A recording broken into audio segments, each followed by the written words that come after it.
$600 million in gold, silver, and jewels, loaded onto a single ship, sailed out of Lima harbor in 1820, and then it vanished. Not sank, not stolen at sea, not intercepted by a warship. Vanished. The crew took it, turned the ship around, buried the whole thing on an island so remote that 2 centuries of professional treasure hunters, ex-naval officers, funded expeditions, and obsessed millionaires have not found a single coin. Every lost treasure story you've ever heard, Blackbeard's gold, the legendary Spanish galleons, those are legends wrapped in myth, wrapped in wishful thinking. This one has paperwork, manifests, witness testimonies, a destination, a confirmed island, approximate coordinates, and still nothing. This is the treasure of Lima, the only lost pirate fortune in history that we know for certain exists. We know roughly where it was buried, and we still haven't found it despite 200 years of trying. 200 years of serious, funded, determined trying by people who had every reason to succeed and every tool available to them. Here's what makes it completely different from every other lost treasure in the world. The people who hid it told someone where it was. That someone told someone else. That chain kept going.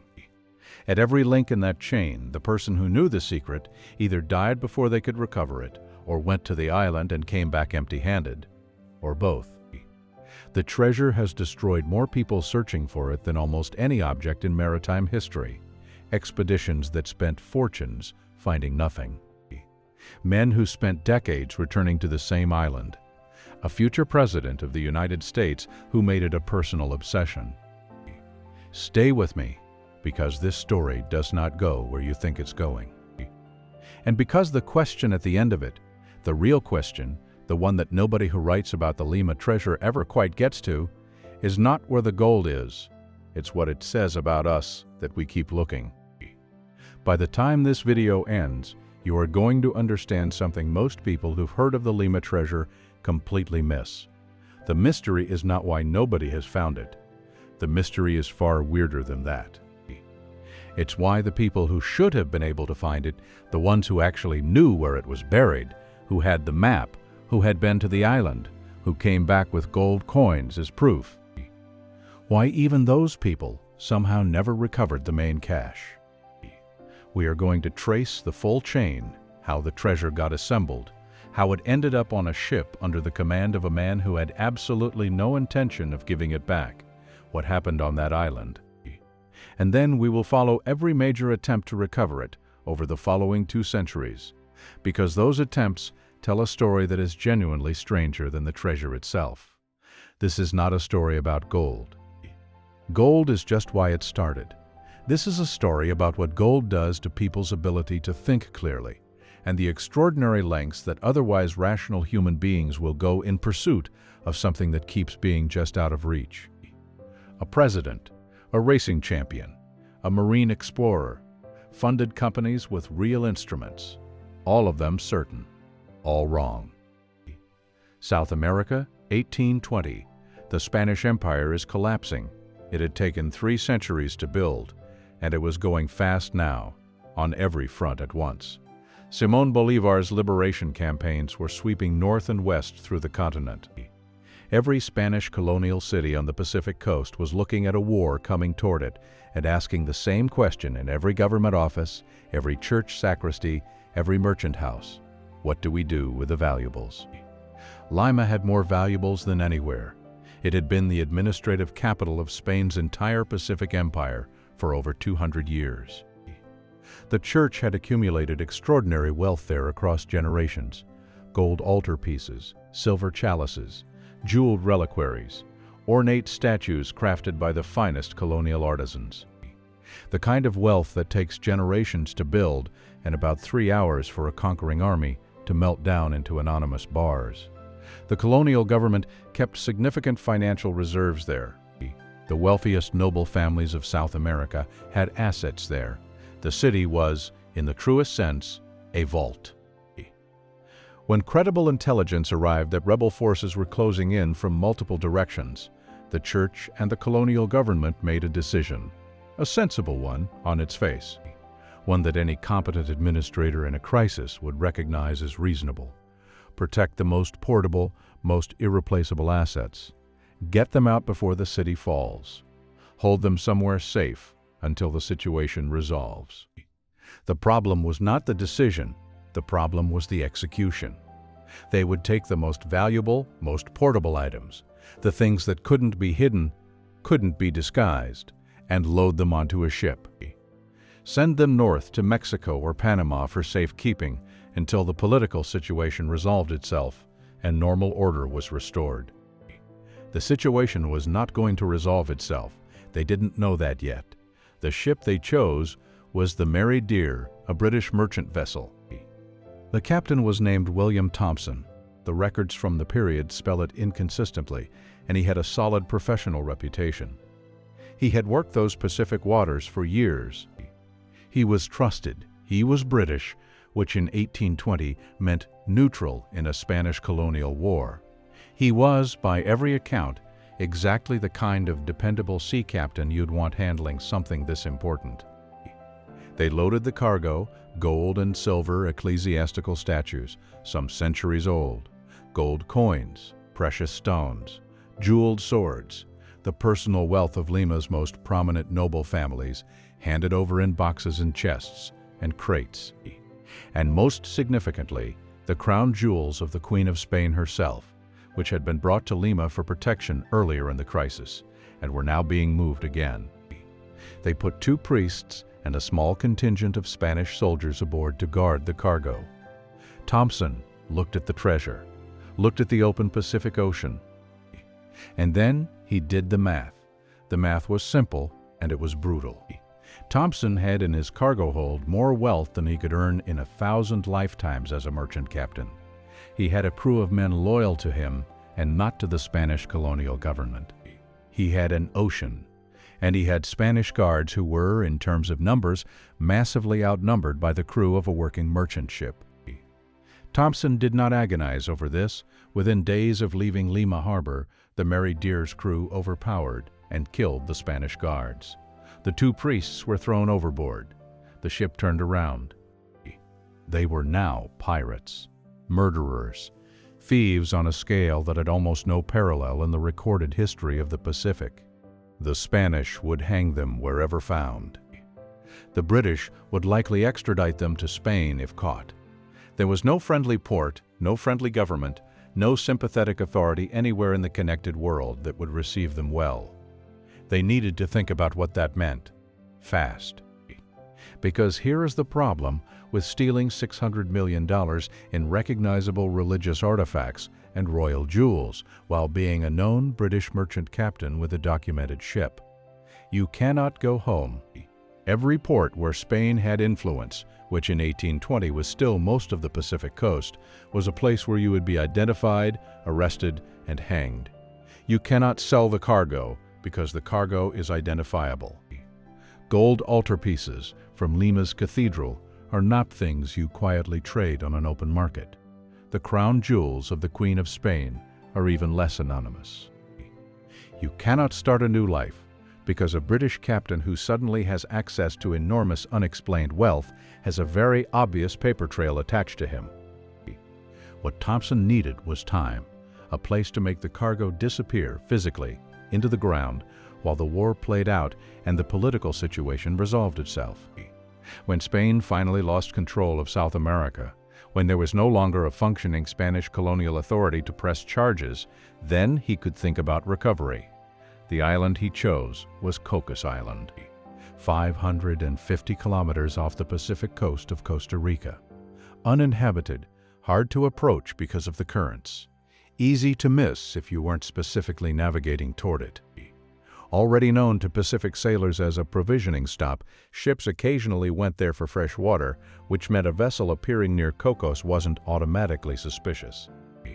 Thompson brought the Mary Dear to Cocos. His crew offloaded the cargo, the gold statues, the silver plates, the jewels, the coins, the crowns, the chests and crates of colonial wealth. They buried it somewhere on the island. Thompson, or a designated crew member, made a map, or multiple maps. The accounts from people who later spoke to Thompson or his first mate disagree on exactly how the location was documented. Then they left. They didn't get far. The Spanish Navy caught them at sea. The exact circumstances of the capture are unclear. What is clear is that Thompson and his first mate were taken, brought to trial, and faced execution. The rest of the crew, the men who had done the killing, who had offloaded the cargo, were hanged. All of them. Thompson and his mate were offered a deal, not unusual for the period. Take us to the treasure, and your lives are spared. Thompson agreed immediately. He took the Spanish warship to Cocos Island without hesitation. They anchored offshore. Thompson and his mate went ashore with a Spanish escort to lead them to the burial site. They vanished into the jungle. Thompson and his mate escaped the escort, hid in the island's interior, evaded every search party sent after them, and waited until the Spanish warship gave up and sailed away. Then, and this is the part that history books gloss over too quickly, they somehow got off the island. Cocos had no resident population, no boats, no infrastructure. Getting off that island without a ship required either extraordinary luck or extraordinary planning. The accounts say they were eventually picked up by a passing vessel. But they left the treasure where it was. Why? This is the question every account asks and then moves past too quickly. Because the answer matters. They left it because moving $600 million in identifiable stolen goods while being actively wanted fugitives was still impossible. The war wasn't over. Spain still had naval presence in those waters. The treasure was safer underground on a remote island than on any ship they could get their hands on. So Thompson kept the secret, kept the map or kept the memory of the location, and waited. He waited for years. The war ended. Spain lost. Lima became the capital of an independent Peru in 1821. The colonial authorities who had authorized the shipment, the men who wanted Thompson dead, who had the legal standing to press charges across half the world, scattered, died, or became irrelevant overnight. The Spanish colonial court system that had hanged his crew ceased to exist as a functioning institution. Thompson was, in theory, free. In theory, he could go back. In practice, he was old, broke, without access to a ship. Without a crew he could trust with this kind of information, and without any legal framework that would allow him to actually keep what he found on an island now adjacent to the newly independent Republic of Costa Rica. Freedom had arrived, but it had arrived about 20 years too late and in a form that didn't solve any of his actual problems. So he passed the information to someone he trusted. The man Thompson chose was a Scottish sailor named John Keating. Whether Keating was a close friend, a business associate, or simply the most willing and capable person Thompson could find is unclear. What is clear is that Keating received from Thompson what appears to have been a detailed description of the burial site, possibly a physical map, possibly verbal directions tied to specific landmarks, and that Keating believed it completely. This matters. Keating wasn't a credulous man by reputation. He was an experienced sailor who had spent years navigating Pacific routes and had a working knowledge of the islands and currents in those waters.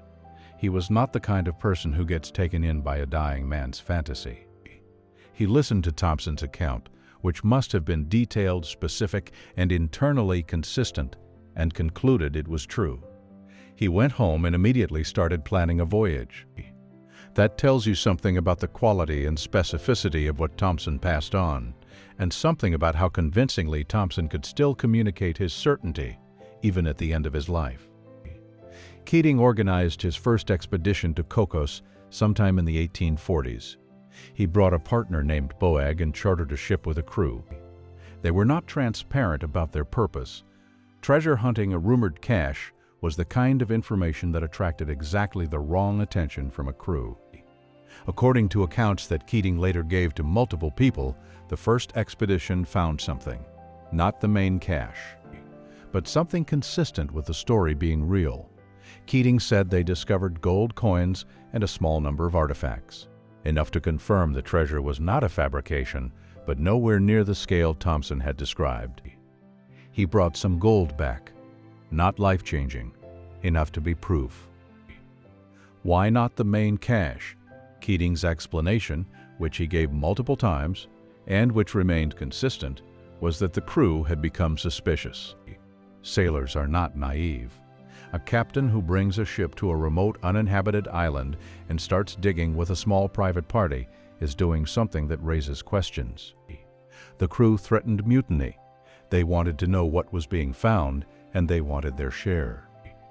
Keating said he and Bogue were forced to leave before they could excavate the primary site, taking only what they'd already uncovered from a secondary cache. The second expedition, with a more trusted crew, had a different problem. The island had changed. 2 decades of tropical growth had altered landmarks.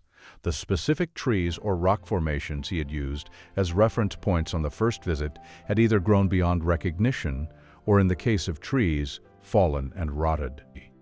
Keating recovered something again, described as a partial find, but could not locate the primary burial site with confidence. He spent the rest of his active sailing years trying to solve the landmark problem. How do you preserve the location of something buried on a tropical island when the island's surface changes every decade? The jungle grows at a rate that most people who haven't seen a tropical environment up close find difficult to imagine. A clearing becomes dense secondary growth in 5 years. Trees fall and create new terrain features where there were none. Erosion reshapes slopes after every serious rain season. A distinctive rock outcrop in 1820 might be covered by vines and debris by 1845 to the point of being effectively invisible. A beach where you buried a chest might have its sand configuration altered by a single serious storm to the point where your buried depth markers are off by 2 meters in every direction. This is the technical problem that has defeated every expedition since Keating's second trip. You can know the right island, you can have the right general area, and still miss by enough to find nothing. Keating died in 1882. In his final years, he talked to considerable numbers of people. He gave descriptions of the island, partial directions, references to landmarks. He apparently gave very specific location information, compass bearings, distances from particular features to several different people, and those people each came away with slightly different accounts. Every single one of them convinced they were the one person with the real and complete information. This is the Lima treasure's defining mechanism. The information about its location has always been just specific enough to be completely convincing and just incomplete enough to make recovery impossible. Every person who receives it believes they have enough to find it. None of them do. By the late 1800s, the number of expeditions headed to Cocos Island was difficult to track. Sailors passing through Pacific ports talked. The treasure hunting community of the era, and there was such a community connected by correspondence and professional networks, had Cocos at the top of its list. Here is what Cocos Island actually is, because the physical reality of the place is essential to understanding why none of this worked. Cocos gets about 7 meters of rainfall per year. The vegetation is so dense that moving 100 meters through the interior is serious physical labor against a wall of growth. Steep volcanic ravines, waterfalls that drop from jungle cliff directly to ocean, sea caves accessible only at specific tides, interior cave systems never fully mapped. The coastline is mostly sheer cliffs, the soil is soft and subject to slides. Something buried in 1820 could, 2 centuries later, be under 4 meters of accumulated debris with no surface indication. It could have slid in a landslide into a sea cave.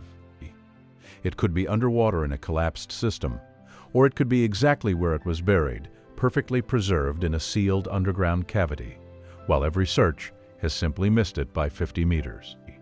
That last possibility is the one that keeps treasure hunters awake at night. And then the search got presidential, literally. Franklin D. Roosevelt, the future 32nd President of the United States. In 1926, still a wealthy New York lawyer recovering from polio, spending time at sea for his health, he heard about the Lima treasure. He funded and personally participated in an expedition to Cocos Island. They found nothing. Roosevelt went back in 1935, by which point he was the sitting president of the United States. He used a naval vessel, the USS Houston, because when you are commander-in-chief and you want to go treasure hunting, you have access to resources most people don't. He still found nothing. Think about what that means. The most powerful man on Earth, with access to naval vessels and trained personnel, went to that island twice and came back empty-handed. Roosevelt was not a naive person. He had read the accounts, studied the history, and concluded the treasure was real and findable. He was wrong about the second part, or at least wrong for his time. Sir Malcolm Campbell came to Cocos around the same era, the most famous racing driver in the world at the time, holder of multiple land speed records, a man accustomed to succeeding through preparation and determination. He funded expeditions. He brought equipment. He found nothing. The pattern by this point should be obvious, and it should be unsettling. The more capable and better resourced the person, the more certain they are that they will succeed where others failed, and the more completely they fail. For the first century of Lima treasure hunting, the failure made technological sense. You were on a jungle island in the 1800s or early 1900s with shovels. You had partial descriptions of landmarks that no longer existed. You were fighting tropical heat, disease, snakes. Cocos has yellow-bellied sea snakes throughout its coastal waters, mildly venomous, present in numbers that make any naturalist blink.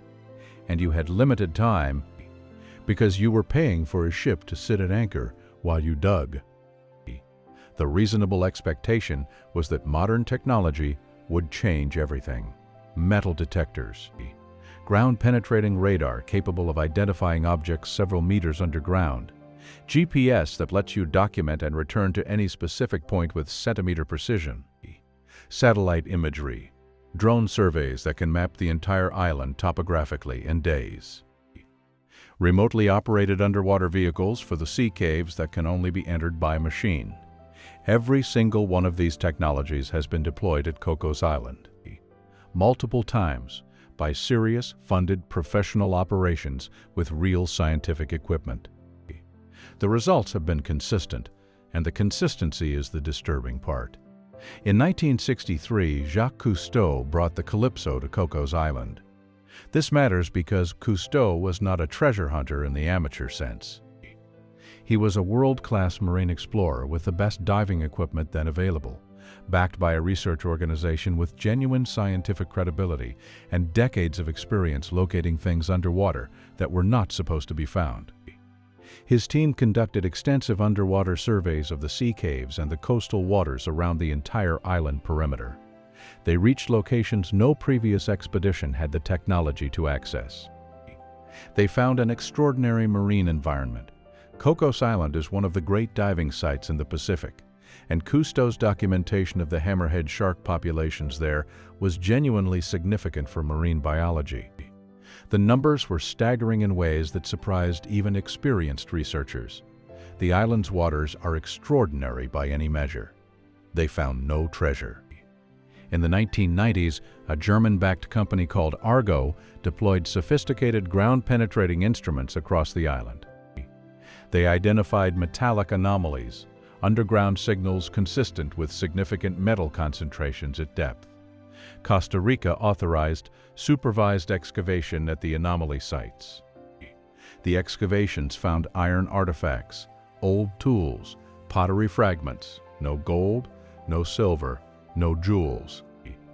In 2012, a company called Triton Technologies identified an underground void on their radar scans, approximately 10 meters by 10 meters at 4 meters depth, a sealed cavity, exactly the kind of structure a deliberate burial might occupy. They applied for excavation permits. Costa Rica processed the application slowly. When excavation was eventually authorized, the results were inconclusive. And here is the detail that should stop you, because it reframes the entire subsequent history of Lima treasure hunting. In 1978, Costa Rica declared Cocos Island a national park. In 1997, UNESCO designated it a World Heritage Site. The island is one of the most protected natural areas in Central America. The Costa Rican government's legal position is clear. Anything found on Cocos Island, including any historical treasure, belongs to the Republic of Costa Rica. Foreign expeditions can apply for research permits. They cannot apply for treasure salvage rights. Any gold or jewels or artifacts found would be handed over to the state. A finder's compensation, if any, would be determined by the Costa Rican government on terms the Costa Rican government set. Do you understand what this means? A serious professional expedition to Cocos Island today costs millions of dollars. The National Park Authority restricts where you can go, what you can do, how long you can stay. If you found the treasure, all $600 million of it, you would hand it to the Costa Rican government and receive whatever they decided was appropriate compensation for your trouble. The treasure is simultaneously documented as real, probably still on the island, and legally structured in a way that makes finding it economically irrational for any private actor. The hunt should have ended when Costa Rica declared it a national park. It didn't, because the Lima treasure has a quality that transcends rational economic calculation. Now let's go back to the beginning, because there is something fundamental about this story that almost everyone who tells it gets wrong. And getting it wrong is what makes it feel like legend when it is stubbornly documented history. The Lima treasure is not primarily a piracy story. William Thompson is not the central character, even though he's the one who stole it. The central character is a decision. A specific, documented, catastrophically bad logistical decision made by the colonial authorities of Lima in 1820. Everything, the theft, the burial, the 2 centuries of failed recovery, everything flows from that one decision. Think about what actually happened. The colonial authorities had a genuine and urgent problem. Enormous concentrations of wealth that could not be hidden within the city and could not be moved overland because rebel forces controlled the routes. They needed to evacuate the most valuable portable assets by sea. Their options were legitimately constrained. Spanish Navy vessels were overstretched and needed for military purposes. A naval convoy would also be an obvious target. Neutral foreign merchant vessels made sense. Ships that weren't combatants in either side's calculation.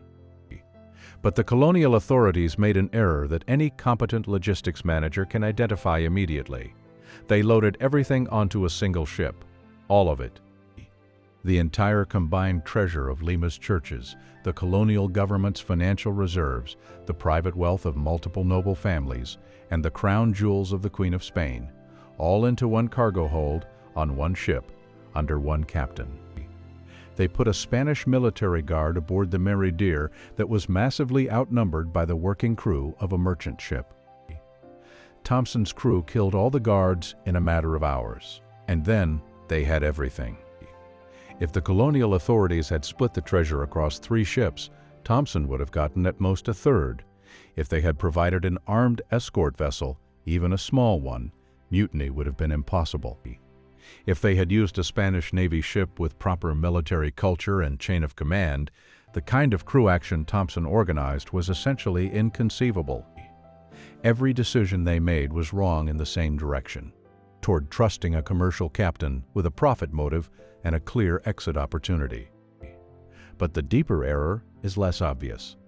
The colonial authorities were operating on an assumption that turned out to be completely false. They believed Spain would stabilize. They sent the treasure away expecting to retrieve it when the political situation normalized. Lima fell to rebel forces in 1821. Peru declared independence. The Spanish colonial government ceased to exist. Within a decade, virtually the entire Spanish Empire in South America had collapsed permanently and irreversibly. The people who authorized the shipment from Lima were dead, fled, or scattered across a disintegrating political structure. The institutional knowledge of what had been shipped, in what quantities, under what arrangements, was lost with them.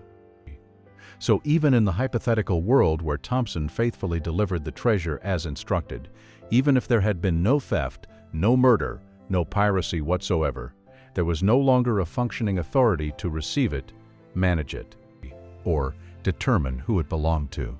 The Spanish colonial government had ceased to exist. Independent successor states were not legally obligated to honor the claims of a defunct empire's administration. The treasure was functionally lost the moment it left Lima Harbor, before Thompson made a single decision. He just made it more interesting. And now here is the piece of the story that almost nobody tells. What did Thompson do after he escaped the Spanish on Cocos Island? What did he do with the remaining years of his life as a wanted man who knew where one of the greatest buried treasures in history was? The answer is, apparently, very little. Some accounts place Thompson in Newfoundland, Canada in his later years, living in ordinary circumstances with no evident wealth. The man who knew where $600 million was buried, living quietly in a Canadian fishing community, not rich, not comfortable, not even particularly secure. He had the information. He could not act on it because acting required resources he didn't have and legal exposure he couldn't manage. Other accounts say he attempted a return to Cocos and could not relocate the site, that decades of tropical growth had done to his memory of the landmarks what it would later do to Keating's. The reference points were gone. He dug where he was sure was right, found nothing, and left. What is consistent across all Thompson accounts is this: he did not become wealthy. Whatever he took when first escaping, and the rest of the crew were all hanged, so the amount was small. It wasn't the cash. Thompson died with the secret. Keating received it. Keating went twice and came back with proof, but not the prize. The chain held. The chain continues. There is a theory about the Lima treasure that a minority of serious historians hold. That is not crazy, and that would explain a great deal. The theory is that Thompson did not bury the treasure on Cocos Island at all. That somewhere along the Central American coast, Panama, Nicaragua, Costa Rica's mainland, he made an earlier stop, buried the cash there, and told Keating that Cocos was the location as deliberate misdirection. If anyone ever forced the information from someone in Thompson's circle, they would search the wrong island. The theory has things going for it. It explains why 2 centuries of searching Cocos have turned up nothing decisive. The problem is, there's no competing location. If not Cocos, where? Keating's descriptions match Cocos in specific geographic detail, and Keating was nautically literate enough to verify any description against real geography. Cocos matches. So the Cocos Island story holds. And the search continues. In the modern era, the search has taken on a technological character that makes the continued failure harder to explain casually and harder to dismiss. Because the modern searches are not being run by obsessed amateurs with shovels, they are being run by companies with access to the same instruments used in archaeology, oil exploration, and military mine detection. The people operating the equipment know what they are doing. The anomalies they detect are real anomalies. The question is what the anomalies are, and in every case so far, the excavation answer has been something other than the treasure. The ROV surveys of Cocos Island's sea cave systems have been extensive.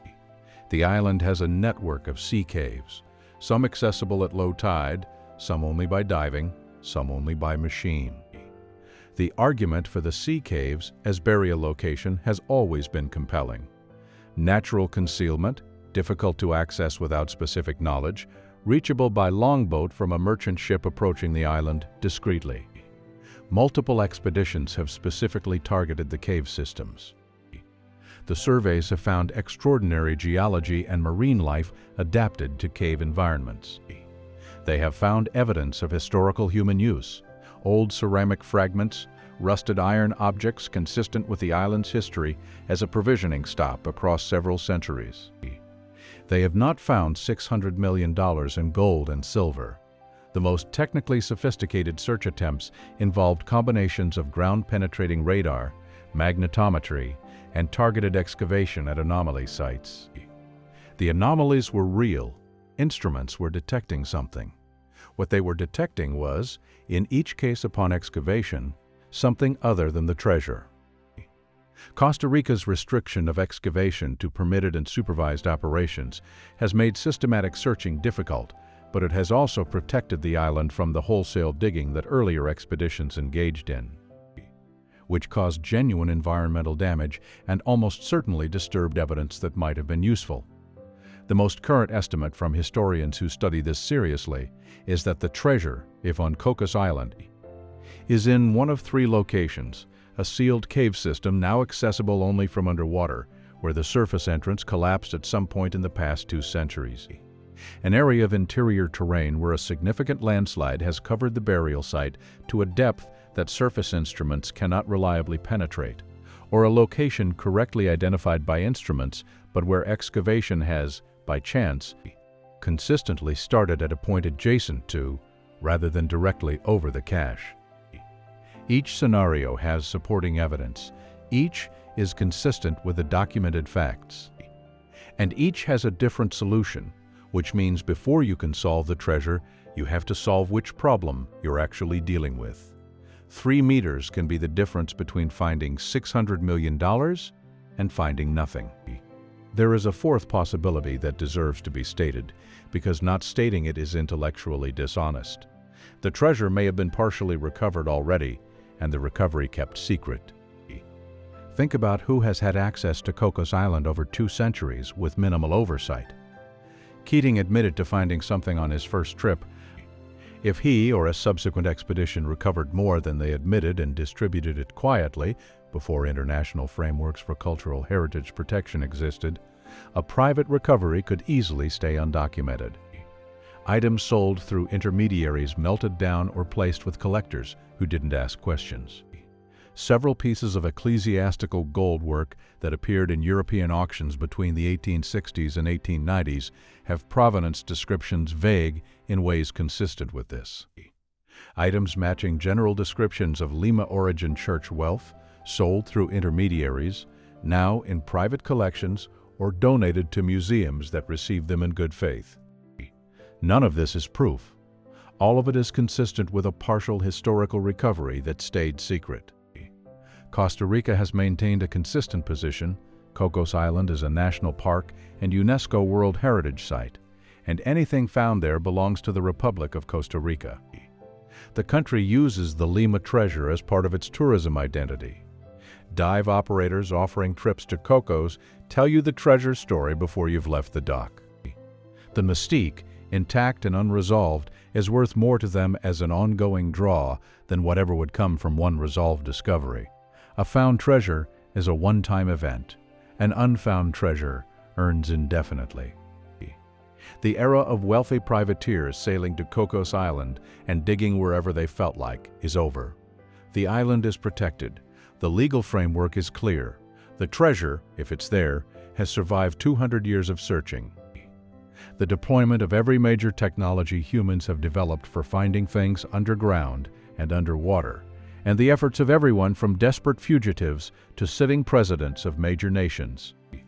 Here is what actually makes the Lima treasure different from every other lost treasure story in the world. Every other famous lost treasure is built on layers of legend. The gold of El Dorado, Oak Island's money pit, Blackbeard's accumulated hoard. The evidence for their existence ranges from thin to entirely fabricated. People believe in them on faith, on wishful thinking, on stories passed through enough generations that nobody can check the original source anymore, and the story has become myth. The Lima treasure has receipts. Spanish colonial inventory records from 1820 describing what was loaded. British Admiralty documents referencing the Mary Deer. Trial records from Thompson's capture. Keating's accounts, documented in multiple independent sources from people who spoke to him directly. Roosevelt's own diary entries about his expeditions. A continuous, verifiable chain of documentation stretching from Lima Harbor in 1820 to the present. This actually happened. The theft actually happened. The burial actually happened. The man who did it was real. The ship was real. The island is real. The historical consensus is that nobody has found it. That combination, documented reality plus continued mystery, is what makes the Lima treasure singular. It is not a legend that might be history. It is history that has become a legend because in this particular case, history is genuinely more extraordinary than anything a legend could provide. The people who searched for it were not fools. Thompson's crew were experienced sailors who made a calculated decision under real circumstances. Keating was a cautious mariner who verified the story before committing to it. Roosevelt was one of the most analytically capable political minds of the 20th century. The professional companies that deployed ground-penetrating radar and ROVs are not operating on faith. They are using real instruments to detect real anomalies. The treasure is still there. Or most of it is, or a portion. Or the location information has degraded through 2 centuries of transmission to the point where, even if you had Thompson's original map, you could not reliably translate his 1820 landmarks into current GPS coordinates. What the Lima treasure really is, what it has always been, is a test of the relationship between certainty and patience. Thompson was certain he could wait it out. He couldn't. Keating was certain he could navigate the landmarks. He almost could. Roosevelt was certain that resources and determination would succeed where individuals had failed. They didn't. The jungle on Cocos Island does not care about certainty. The sealed cave, if that's where the cache is, does not care about determination. The 2 meters of volcanic soil and accumulated debris, if that's what's covering it, does not care about the number of expeditions you've funded or the sophistication of your instruments. 200 years. No coin recovered with certainty. No verified location. No end to the searching. If you're the kind of person who hears that and feels in the back of your mind that you might be the one who figures out what everyone else missed, that fresh perspective and available records and modern technology might crack something that has resisted cracking for 2 centuries, then you understand exactly how every person in this story felt, from Thompson himself to the last funded expedition. The treasure does that. It did it to a president. It will do it to others. Whatever Thompson buried on that island, the jungle has held it for over 200 years against presidents, racing champions, professional search companies. Remotely operated underwater vehicles, ground-penetrating radar, and the accumulated determination of everyone who has ever been convinced they were the person who was finally going to figure it out. The jungle is considerably more patient than the rest of us. It has been patient through the reign of 5 Spanish monarchs, the collapse of an entire empire, 2 world wars, the invention of radar, sonar, GPS, satellite imaging, and remotely operated vehicles capable of reaching sea caves no human could enter. It has all the time in the world. The question is whether any of us do. If this kind of deep dive maritime history is what brought you here, there is a lot more where this came from. Every story on this channel is this: real events, real people, real consequences, told the way they deserve to be told from the start. Subscribe. The next story is already out there and waiting.